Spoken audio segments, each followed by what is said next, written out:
गोपाल कृष्ण भगवान की जय। नमो सद्गुरु तुकया ज्ञानदीपा, नमो सद्गुरु सच्चिदानंद रूपा, नमो सद्गुरु भक्त कल्याण मूर्ती, नमो सद्गुरु भास्करा पूर्ण कीर्ती। तुकाराम महाराज की जय। तुकाराम महाराजाबद्दल कारण कसं असतं, फजिती झाल्याशिवाय कीर्ती होत नाही। कारण आधी फजिती होती तेव्हा कीर्ती होती। काय तुकोबाची फजिती झाली हे सगळे आता उघड झाली। मागे कळत नव्हतं लोकायला काही, पण आता कळू लागलेलं आहे।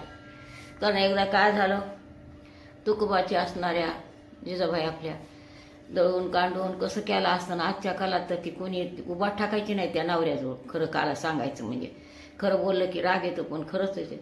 कारण दळून कांडून कसं तरी करून एक भाकरी करायची, त्यांच्या लेकराला काय द्यायचं असेल ते द्यायचं, आणि एक भाकरी टोपल्यात घ्यायची।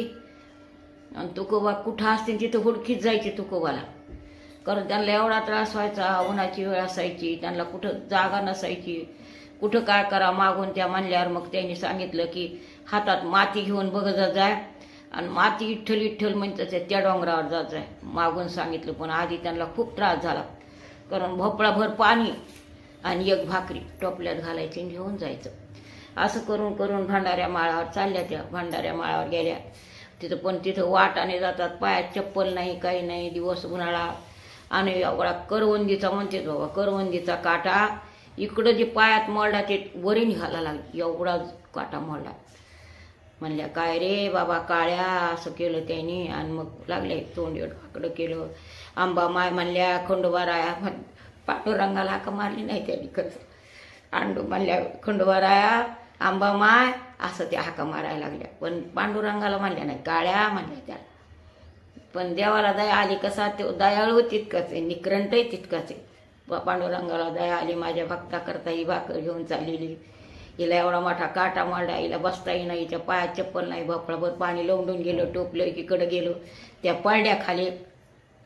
उठल्या कशा बशा, उठल्यावर असणारा आले तिथं देव आले, म्हणजे त्यांनी म्हणले आला भाई माझी हसायला माझ्या करता, आता मला येऊन हसन बरा काटा मारला म्हणून म्हणला।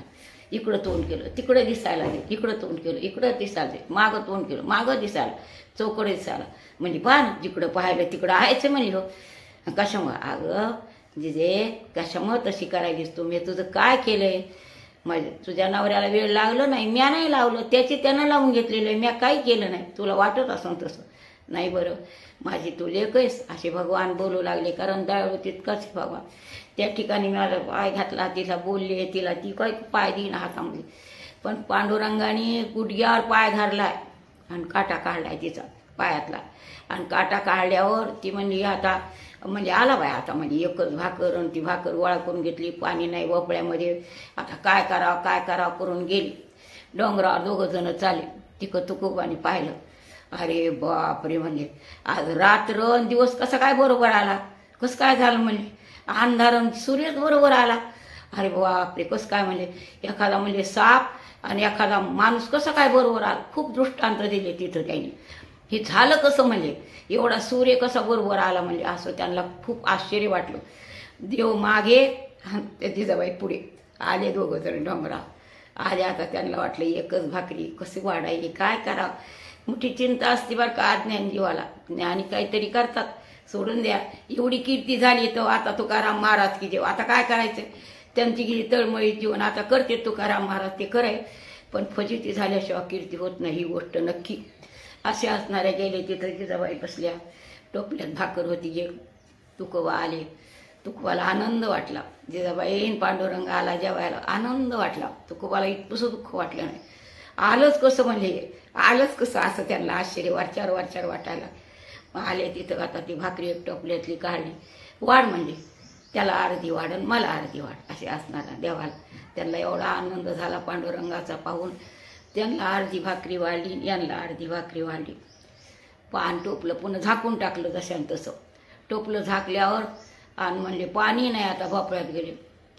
इतका देव जिजाबाई जरी बोलत होते तरी एवढा देव प्रेम करत होता जिजाबाईवर की आनंद वाटत होता त्यांना। म्हणले त्या पलीकडे जाय म्हणले, तिथं एक खुळगी आहे, आणि त्या खुळगीतली चिप काढ म्हणले, म्हणजे पाणी आपण माती येते तिथं जरा तिथला भोपळा भरून आण। जिजाबाईला पांडुरंगाने सांगितलं. भाकरी अर्धी अर्धी वाढली. जिजाबाई पाणी आणायला त्या भोपळ्यामध्ये गेले. पाहिलं तर चिप काढली की खळा खळा खळा खळा पाणी हिरा लागला. झरा लागला त्याला. ते पाणी घेतलं तर आता म्हणल्या दुसरं काय वाढावा. त्यांना ती भाकरीचं ते टोपलं झाकलेलं होतं ते उपरंडून आलं अन्नानं. आपण मच्छा आनंद वाटला. कारण हे फार नाटकी हो. काय सांगावं याचं नाटक फक्त भक्तालाच कळते, दुसऱ्याला कळणार नाही असं असणार. टोपलं अन्ना पाण्यानं उपदरून आलं. त्यांनी ती भाकरी वाढली. म्हणली कोण नाही माझी ती खंडोबा धावला. म्हणजे माझी अंबाबाई धावली. कोणी यायला म्हणली की आला म्हणली तो माझ्याबरोबर भाकरी खायला. माझ्या अंबाबाईनं राखली बाय माझी लाज. माझ्या खंडोबाला असं जिजाबाई बोलायला. पण पांडुरंगाचं नाव घेतलं नाही. ते घेतच नव्हत्या त्या. काळ्याशिवाय बोलतच नव्हत्या. म्हणले आली अंबाबाई. असं त्यांना आनंद वाटला. पांडुरंगाला आनंद वाटला. पांडुरंग रागात येत नव्हती तिच्यावर. ही गोष्ट खरी. ती कधीच रागात आली नाही जिजाबाईवर. असे असणारे म्हणू लागले. असणारे तिने दोघांना जेवले. दोघांना असणारे ते केलं. जिजाबाई म्हणले आता करा भजन. जिजाबाई माघारी आल्या. याच ठिकाणी पूर्ण विराम. गोपाल